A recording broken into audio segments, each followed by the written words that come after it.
ikaze, karibu, bienvenue and welcome kuri Sakwe Sakwe podcast, aho dutera ibisakuzo tugaca imigani. Sakwe Sakwe. So, nagutera icyo utazi utabonye. Je te lancerai ce que tu ne sais ni vu.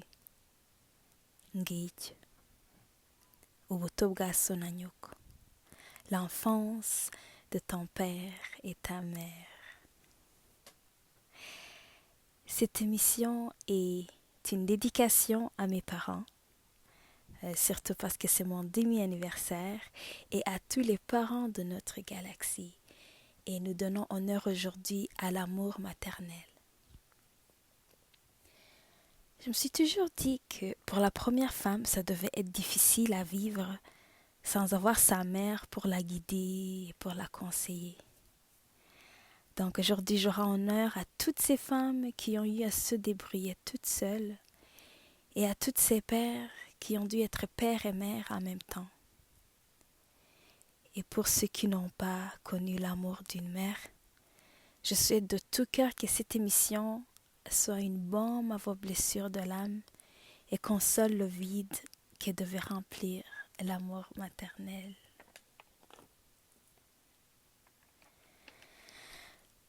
Dans la culture rwandaise, l'un des rôles de la mère, c'est l'éducation des enfants. Alors, lorsque les enfants sont lavés et nourris, on les raconte des histoires pour les bercer, tout en les éduquant. Nous appelons cela imigani. Au pluriel, on dit imigani, au singulier, on dit umugani. Umugani niki. Que veut dire le mot umugani?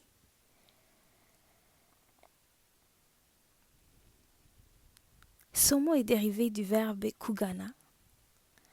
Et kugana, cyangwa kwerekeza, c'est un verbe qui veut dire se diriger vers quelque part. À ne pas confondre kugana avec kugaba. Kugana, c'est se diriger vers quelque part.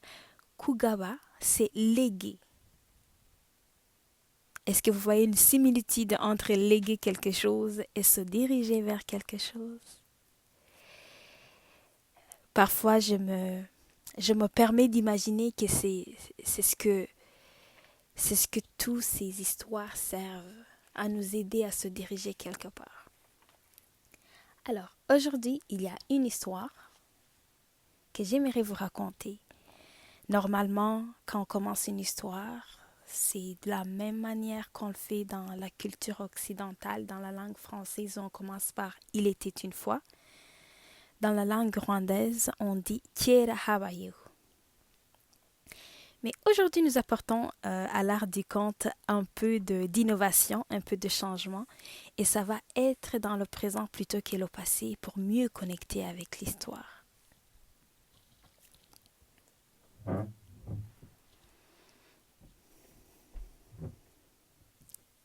Voici comment se passe l'histoire. Aujourd'hui est ma dernière journée à mon boulot du soir. J'ai eu plusieurs jobs au fil des années, mais celui-ci était mon petit paradis. Je me rappelle ma première journée ici. Yari umugisha. C'était une bénédiction. Je me revois avec ma petite feuille coloriée des indications routières pour me retrouver devant la petite pancarte. Je l'aurais manqué si je n'avais pas vu le dessin de la courge qui me souriait. C'était une bonne idée pour indiquer les gens. Je lui ai souri en retour et envoyé un bisou en l'air. La porte s'est soudainement ouverte comme si mon geste l'avait ouverte par magie. L'endroit était comme un saut dans une autre ère, dans une autre dimension. Chaque table avait son propre thème, comme un musée des mets de courges.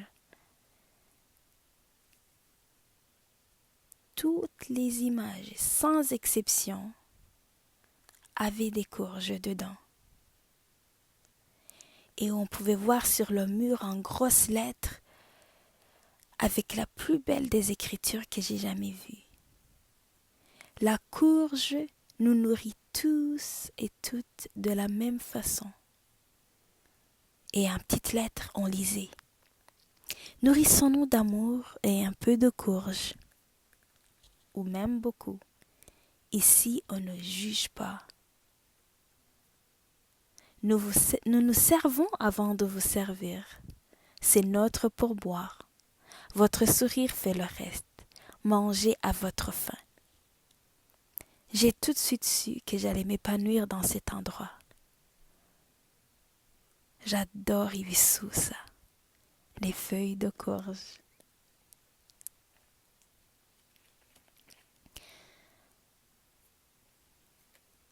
La suite de cette histoire va continuer la semaine prochaine.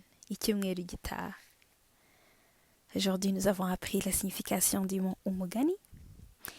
Et si je peux vous donner un petit défi comme devoir, en fait, le devoir, c'est une manière d'apprendre la responsabilité, l'autonomie. C'est aussi pour aiguiser la curiosité et façonner la créativité. Alors, si vous voulez participer avec moi dans cette aventure, vous pourriez faire des recherches et découvrir pourquoi vraiment est-ce qu'on racontait Imigani aux enfants, ou on raconte toujours, parce que ça se fait toujours de moins en moins, mais ça se fait encore. Pourquoi raconte-nous Imigani? Et aussi, une autre chose, comment pourrions-nous appeler cette histoire? Elle n'a pas encore de nom. Donc, pour aiguiser votre imagination, partagez avec nous comment on pourrait appeler cette histoire. J'aimerais vous rappeler que cette émission était une dédicace où on donnait l'honneur à l'amour maternel et où on donnait une dédicace à tous les parents de notre galaxie. Les autres galaxies sont aussi importantes. Mais aujourd'hui, surtout ce soir, on prend soin des nôtres. Que notre galaxie, et en particulier notre planète, notre Terre, notre nation, notre tribu, notre famille et notre personne reçoivent l'amour féminin, l'amour de la sagesse, l'amour maternel, l'amour inconditionnel. Merci d'avoir écouté Sake Sake Podcast.